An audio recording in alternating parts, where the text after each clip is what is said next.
Buenos días a todos. Es un gran gusto para mí y placer impartir este seminario junto a la soprano Claudia Cota. Mi nombre es Romina Martínez, también soy soprano, y hoy en este seminario vamos a hablar sobre todo de técnica vocal e interpretación. Vamos a comenzar tomando el primer tema, que es la técnica en el canto. La técnica en el canto consta de dos partes, la emisión y la técnica musical. Sin técnica de emisión es inútil pensar en técnica musical. Mientras rige la fuerza física de la juventud, se puede cantar a medias hasta los 35 años. Pero ¿con qué fin estudiamos canto? Para lograr la fonación bella, correcta del tono, intensidad, timbre y no fatigarse. ¿Cuándo se termina de formar un artista?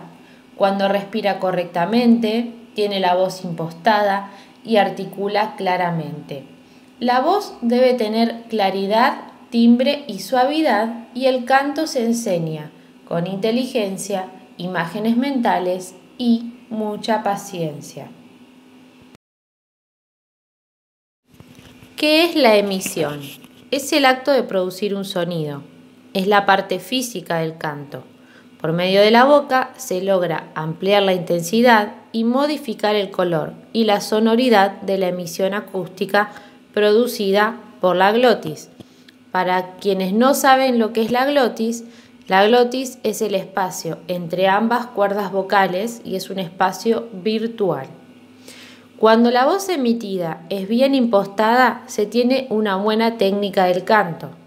La laringe está lo más descendida posible y nuestra recomendación es utilizar en la vocalización el arpegio de Rossini.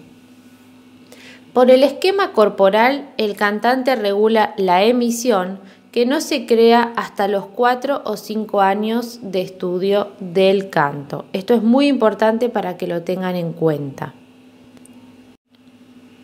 ¿Qué es la impostación? Es dar seguridad y firmeza a la voz colocada en la parte superior. ¿Sí? En Argentina llamamos las raíces de los dientes de arriba o la raíz de los incisivos superiores. Y es más conocida en el mundo como la zona de Maurán. Maurán fue un cantante que descubrió que si ubicábamos el sonido cerca de los dientes de arriba, se optimizaba. La columna de aire expirado al pasar por la cavidad bucal se arquea siguiendo la forma del velo del paladar.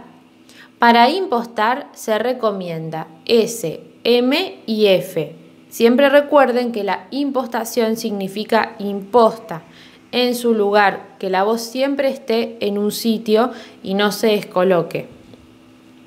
¿Cuáles son los errores en la impostación? Bueno, será la voz engolada e impostación nasal. Existen 3 maneras de emitir un sonido. 1. Producir un sonido con la boca abierta a lo ancho, sonriendo, sin elevar el velo del paladar. Emisión blanda o chata.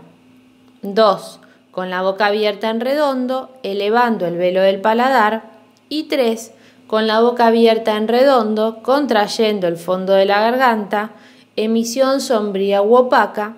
Y los sonidos son ahogados, salen redondos pero contraídos y duros.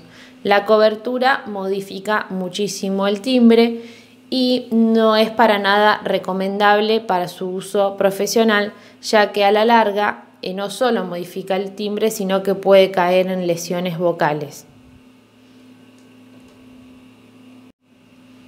La emisión y la dicción. El rol fundamental de la lengua. La dicción en el canto es 4 veces más lenta que en el habla. La posición de la lengua siempre va a ser aplanada cuando se vocaliza y los movimientos de la misma influyen de una manera refleja en la elevación del velo del paladar, en la situación de la mandíbula y sobre todo en el volumen de la cavidad faríngea.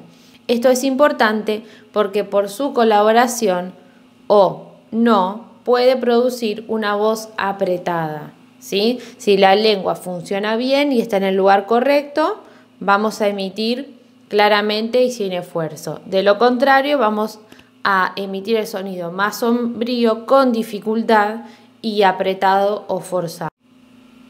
La lengua es un órgano caprichoso. Hay que entrenarla para que trabaje según nuestros deseos. También puede ocurrir defectos en la dicción y voz forzada por tener una lengua lenta. Recomendamos para ello hacer un ejercicio hablado que consiste en decir lua, lua, lua, lu, la cual deberá realizar ejercicios de rapidez para afrontar los textos y una emisión liviana. La lengua no debe avanzar en masa ni retroceder, tampoco ubicarse en palanca, y la punta de la lengua debe contactar con la pared posterior de los incisivos. Algunas voces más pequeñas ganan nitidez y mayor sonoridad por una correcta articulación. Llegará más y se la oirá mejor. El cantante debe estar seguro que si la voz está bien impostada y sin tensión, los músculos responden totalmente a la articulación. La respiración y el apoyo en el canto. En toda respiración contamos con dos actos, el acto inspiratorio y el acto expiratorio. En la inspiración, los músculos intercostales se contraen, las costillas se elevan, el diafragma se contrae y tira de los pulmones hacia abajo, la caja torácica aumenta de volumen y el aire entra a los pulmones. En la expiración, los músculos intercostales se relajan, las costillas bajan, el diafragma se relaja y la caja torácica disminuye de volumen y el aire sale de los pulmones. Un apoyo bien logrado debe ser costodiafragmático con un excelente dominio del soplo expiratorio.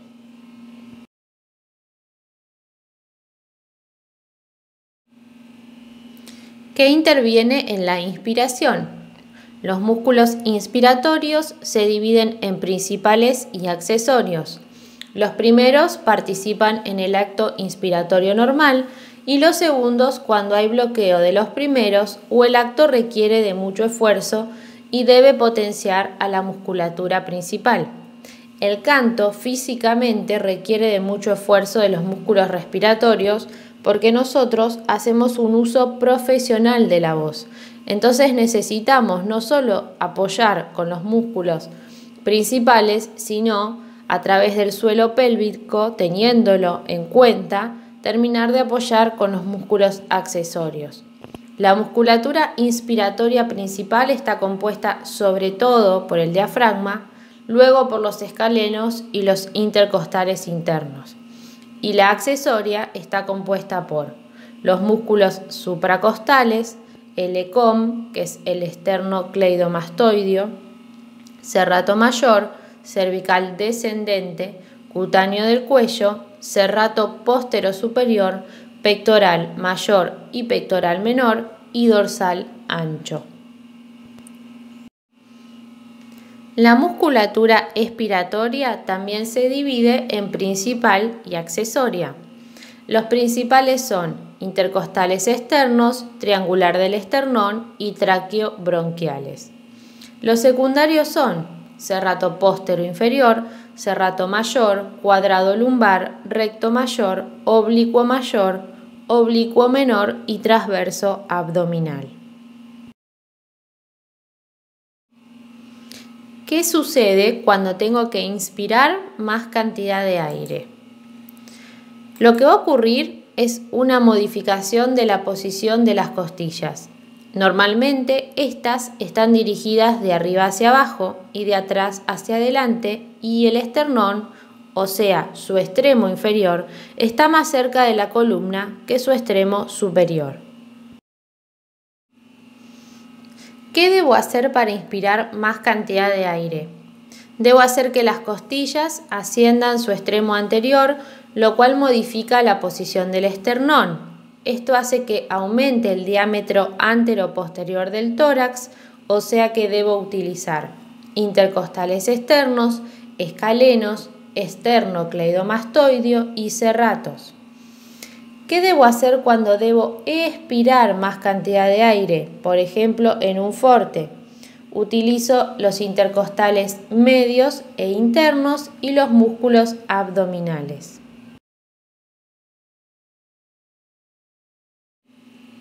¿Qué debe lograr el estudiante de canto y cantante? ¿Sí? Entonces, una columna de aire pareja y el aire dosificado deberá pasar por las cuerdas vocales que luego, ya en los órganos fonoarticulatorios, se convertirá en voz. Recuerden siempre que el proceso de fonación y el de respiración están ligados. Cuando yo inspiro, el aire va a los pulmones, se realiza el intercambio gaseoso y lo que voy a sacar de mi cuerpo es dióxido de carbono. Ese aire tiene una presión subglótica, quiere decir de arriba para abajo cuando salen de los pulmones. Entonces, voy hacia la glotis con el aire, ejerzo esa presión subglótica y por la capacidad oscilatoria y vibratoria de las cuerdas vocales, el aire pasa en medio de ellas y se genera el primer sonido fundamental que todavía no es voz, ¿sí? La voz recién se considera como tal cuando ya llega a los órganos fonoarticulatorios. La emisión de esa voz, que sí está ya en los órganos fonoarticulatorios, será correcta o puede ser forzada por exceso de aire, con un ataque duro y pérdida de aire en los comienzos, por ende las filaturas o los finales de frases se van a encontrar caídas, con poco volumen y alcance debido a la falta de una columna de aire que sostenga el canto, y fatigosa por exceso de aire y respiraciones innecesarias debido a la falta de fuerza muscular para sostener en el canto, o también puede ocurrir cuando una persona ha enviciado su canto haciendo demasiada fuerza. ¿Qué cuestiones debo tener en cuenta? Ejercitación, ¿sí? Hay mayor gasto de aire en los graves y menos gasto de aire en los agudos. ¿Y esto por qué ocurre? Porque la longitud de onda acústica es diferente y necesito más o menos aire, ¿sí?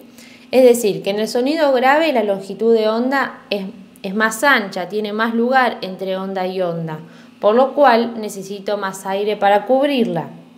En el sonido agudo, para resolverla, tengo la onda muy pegadita una de la otra, por la cual voy a necesitar menor cantidad de aire, gasto menos aire, pero sí necesito más apoyo. Por lo general, el alumno piensa más en la inspiración que la expiración, y esto es un error. Lo más difícil para el alumno es lograr la dilatación del tórax y hay que tener una inmensa fuerza muscular en el aparato respiratorio. El soplo no debe nunca forzarse con la laringe, sino contra las paredes torácicas.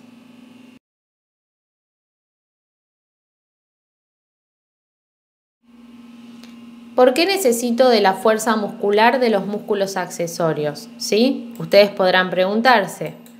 Porque la respiración en la jaula, ¿sí? A la jaula se le dicen las costillas, hace las veces del trabajo de un acordeón, el famoso fuelle. Inspiro y expiro, ¿sí? El desarrollo de la fuerza muscular es fundamental para que el apoyo no se venza fácilmente y soporte toda la frase cantada con una presión constante y equilibrada de la columna de aire, hasta que se produzca la relajación total del músculo. ¿Sí? ¿A qué apunta siempre el apoyo? No es a que esté siempre en tensión, sino que podamos expandir el diafragma y que ese diafragma soporte la frase cantada sin necesidad de hundirse y dejar la frase cantada a medias.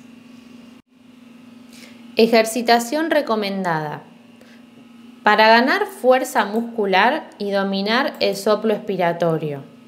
Se puede soplar un globo sin esfuerzo de una sola inspiración, un globo blando. Sentarse en una silla, inspirar y ampliar los intercostales tanto del lado izquierdo como el del derecho. Sostener una S, ya que es un sonido fricativo y puede prolongarse en el tiempo. Es un sonido facilitador ya que posibilita la gestión prolongada del aire y una presión subglótica constante sin esfuerzo de la musculatura extralaringea. En el caso de la F, como sostener la sílaba fu, hay un mayor flujo de aire expiratorio que genera una mayor tonificación de la musculatura expiratoria costo-abdominal. El trabajo con el fonema J sirve para activar la sensación velopalatina y nos otorga sensaciones propioceptivas, ¿sí? Esto es muy importante, del trabajo de los músculos accesorios. Hacerse de un espirómetro casero siempre es recomendable y el conocido ejercicio de la vela, para no apagarla, es recomendado cuando logramos un soplo expiratorio parejo y ya estamos bastante avanzados en el canto, no es para principiantes, ¿sí? En la mujer tenemos que tener un soplo expiratorio al comienzo del estudio del canto, que es como mínimo tiene que tener 15 segundos, y en el hombre como mínimo 25 segundos para comenzar.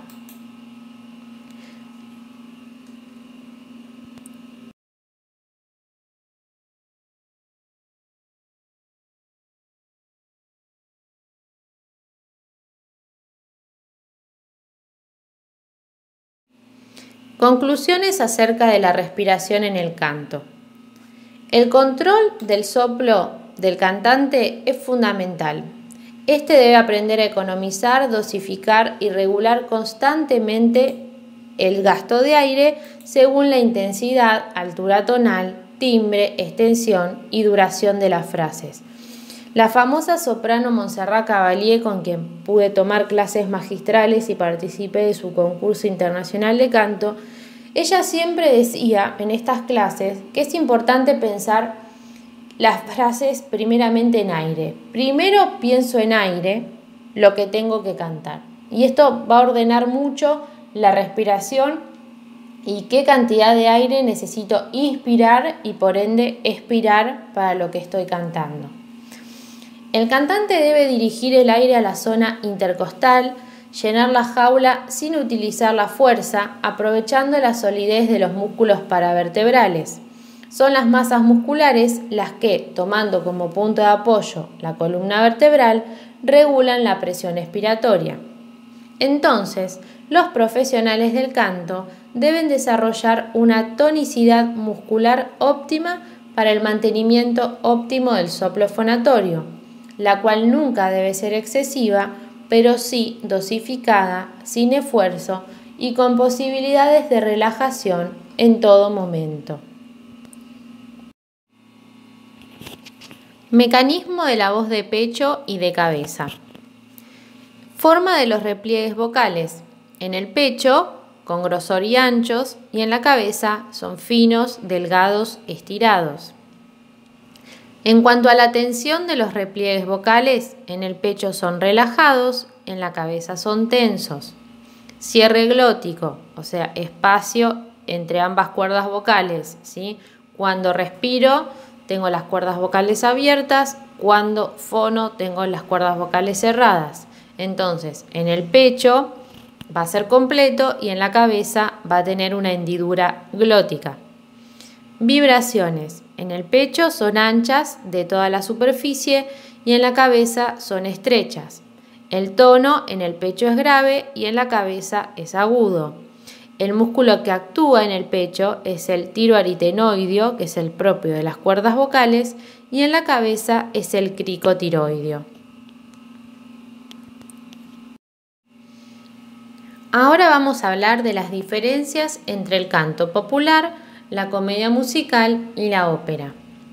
En la emisión, ¿sí? En cuanto a ella, el canto popular es chato, más abierto, en la comedia musical es abierta y en la ópera es redondo, con space, ¿sí? Con espacio, y liviano.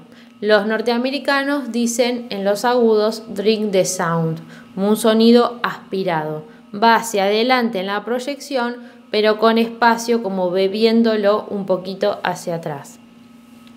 Intensidad. En el canto popular es menos de 80 decibeles, En la comedia musical entre 90 a 110 para musicales clásicos como La novicia rebelde, My Fair Lady, The Phantom of the Opera. Entre 80 a 90 decibeles para musicales up-tempo, ¿sí? Por ejemplo, Despertar de Primavera, Hairspray, siempre son con micrófono, ¿sí? Y en la ópera no se utiliza micrófono y los decibeles son entre 110 a 120 decibeles. Registro dominante en el canto popular es de pecho, con posibilidad de poner peso a lo cantado, o sea, puedo pesar un poquito más la voz porque tengo menos extensión en el canto popular. En la comedia musical depende del repertorio, si es musical pop o clásico, y en la ópera de cabeza, sobre todo en voces agudas, tener un buen dominio del centro. Extensión. En el canto popular es corto. En la comedia musical es media o amplia según repertorio, siempre teniendo en cuenta si es up-tempo o clásico. Y en la ópera es muy amplia, amplísima, digamos, ¿no? El apoyo es costo diafragmático en el canto popular. En la comedia musical, costo diafragmático con utilización de los músculos accesorios. Y en la ópera es costo diafragmático con utilización de músculos accesorios y mucha mayor fuerza muscular que en el resto del repertorio que se pueda abordar, ¿sí? Siempre recuerden que en la ópera necesitamos traspasar una orquesta y se tiene que escuchar hasta la última fila sin micrófono. Voz mixta, ¿sí? La voz mixta sé que en México la utilizan como voz de pecho, ¿sí? Más utilizada en el canto popular, y en Argentina y en algunos otros países la voz mixta, según la escuela italiana, es de la al mi, ¿sí? Son las notas de paso, passaggio o pasaje de la voz, ¿sí? Es sinónimo. Entonces, en el canto popular hay poco uso, en la comedia musical hay mucho uso, pero a criterios de elección, y en la ópera la llamamos zona de pasaje comúnmente, como es su nombre, y aperto, ma coperto, o ni aperto ni coperto. Si es una expresión que significa que el sonido va a ser abierto y brillante, pero no cubierto. Es el sinónimo a cantar con espacio y no cubierto, que es un error de emisión que vimos anteriormente en una de las primeras placas. La exigencia y riesgo. En el canto popular tenemos alto riesgo por cantidad de horas de ensayo y alto volumen de los músicos acompañantes. En la comedia musical tenemos mucha exigencia, riesgo solo si no hay preparación, y observar que el ensamble sobre todo no grite, ¿sí? Que en la comedia musical siempre aparezca el canto y no el grito. En la ópera hay mucha exigencia, hay riesgo si la preparación no es completa, y la música clásica está compuesta con conocimiento de la voz, por lo cual si hay preparación no debería haber riesgo. En lo musical, en el canto popular, tengo más licencia, ¿no? Puedo elegir determinadas cosas. En la comedia musical hay menos licencia que en el popular, pero siempre al servicio de la interpretación. Y en la ópera no hay licencias musicales, se canta lo que está escrito. Esto quiero aclararles que la ópera es un oficio y como tal tiene tradición. Uno tiene que ver lo que otros han hecho antes. Entonces, para eso se estudia repertorio y el maestro repertorista, creo que en España se le dice correpetidor también, lo digo por si alguien lo llega a hacer desde otro país. Este maestro me va a explicar cómo tengo que yo abordar el repertorio según la tradición. Es decir, si alguna cantante de renombre en alguna época cambió una cadencia o un agudo, o se hizo algún corte de la partitura original, siempre con un criterio que sea válido, el repertorista me va a explicar esto y yo lo voy a cantar por la tradición y no por lo que está meramente escrito en la partitura. Lo que recomiendo siempre es tener la full score, o sea, la partitura completa que tiene que ver con la partitura orquestal. No porque los cantantes debieran saber de dirección de orquesta, sino para ver, cuando yo canto lo que necesito cantar, mi aria, mi dúo, mi trío, pueda observar en esa partitura la densidad de la orquesta, ¿sí? Si me van a acompañar 3, 4, 10 instrumentos o la orquesta entera. Y ahora vamos a hablar un poquito del ideal de la dicción, ¿no? En el canto popular se articula muy claramente, en la comedia musical se articula muy claramente y en la ópera hay que combinar apoyo y dicción para lograr que se entienda el texto y un sonido puro.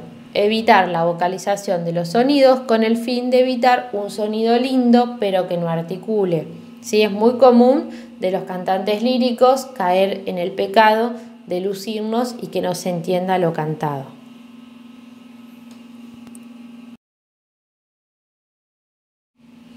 Hablemos ahora de la homogeneidad en la voz. Es una voz que conserva en todos sus registros y tesitura las cualidades de timbre, volumen y amplitud, de tal manera que no se diferencia la voz de pecho, ¿sí?, de la de cabeza. El timbre es el color, la personalidad de la voz puede ser claro, oscuro, cálido, áspero, cristalino, etc. ¿Qué es el color de la voz y cómo se utiliza? Es el carácter propio que puede adquirir una voz haciendo abstracción de su tono e intensidad.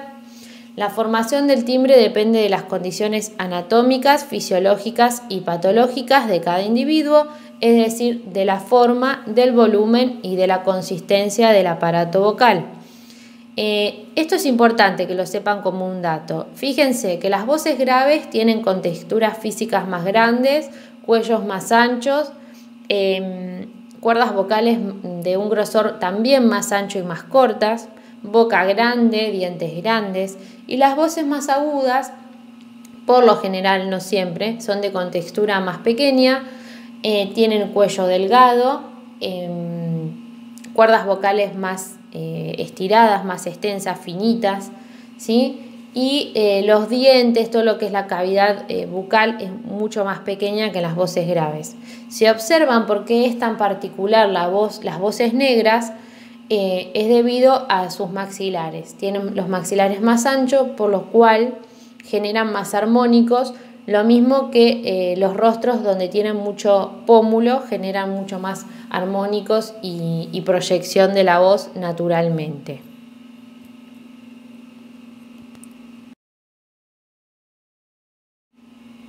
Los distintos colores pueden reducirse a 2. Color claro en el registro de pecho le da un carácter brillante, si se exagera queda metálico, estridente o chillón. Puede haber un color oscuro en el registro de pecho, sonido lleno, dulce y redondo, da la sensación de más volumen. Si se exagera, el sonido se vela, queda sofocado y se hace ronco. El color oscuro reviste un carácter dramático. Conservar una utilización correcta del apoyo y del espacio en el agudo para que suene limpio, puro y suene armoniosamente. Color. La voz adquirirá el color de la emoción que siente, ¿sí?, ya sea ternura, cólera, heroísmo, alegría, piedad, etc. La interpretación es el trabajo final y la voz tiene que estar colocada con control de la respiración y una correcta articulación para que se piense solamente en el personaje sin otra preocupación. Ejecución. En los recitales se debe empezar con una canción de tonos llenos para calentar la voz y que no tenga que hacer matices, ni pianos ni fortes. Además de poner su voz en condiciones, puede medir las condiciones de la sala. No es lo mismo la sala llena que la sala vacía. Cuando se canta con orquesta, grupo o acompañantes, debe existir espíritu de conjunto. Hasta aquí terminamos con la primera parte del seminario, lo que un cantante debe saber en cuestiones técnicas. Ahora va a continuar la soprano Claudia Cota con la interpretación y creación del personaje.